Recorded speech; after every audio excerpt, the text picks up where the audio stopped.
call on Democrat leaders to control your groups on the far left and try to help them stand up to what makes America great, which is the peaceful transformation of power. That was Ginni Thomas, conservative activist and attorney back in 2016, requesting for Democratic leaders to control their groups on the, quote, far left and standing up to what makes America great, the peaceful transfer of power. Now, as you already know, in 2020, Ginni Thomas was urging Republican lawmakers to overturn Joe Biden's presidential win. This includes those in Arizona and, as was recently reported, Wisconsin. She was even communicating with the White House Chief of Staff, so she should probably listen to her own advice. Last week, Mrs. Thomas called Anita Hill, now a professor at Brandeis University, to ask for an apology for damaging her husband's reputation.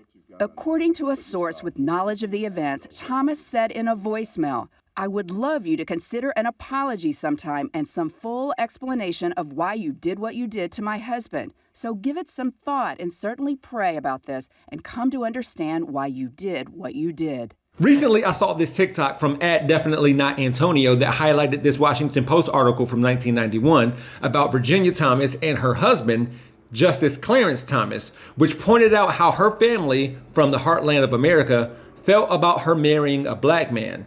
Quote, "I can guarantee you I was surprised when I found out she was going with a black man," Ginni Thomas's uncle Ralph Nope said from his farm in Iowa. "It was unusual for us. But he was so nice, we forgot he was black," her Aunt Opal added. "And he treated her so well, all of his other qualities made up for him being black. Also, if you have any feelings about black color, you forget about it as soon as you start talking to him," her father, Donald Lamp, was quoted as saying in the Omaha World Herald. Pretty bad. But what I want to focus on is how even back in 1991, people were concerned about how she would influence Justice Thomas. "The one person Clarence Thomas really listens to is Virginia," said longtime friend Evan Kemp, chairman of the Equal Employment Opportunity Commission. Quote, "He depends on her for advice." Furthermore, if he is influenced by his wife, a white conservative who lobbied against comparable pay for women, he will be anti-women's issues, wrote USA Today columnist Barbara Reynolds in a piece from earlier in 1991.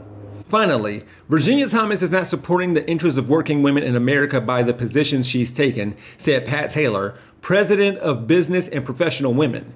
She can have only a negative influence on her husband, which is unfortunate because you'd like to believe that women who achieve a position of responsibility and influence will use that position to help women. Moving forward, if you haven't already, keep Ginni in mind when it comes to Clarence's decisions, because decades ago, people were already concerned about the influence that we see from her now. For Rebel HQ, I'm Jeff Wiggins. My architect knows Japanese.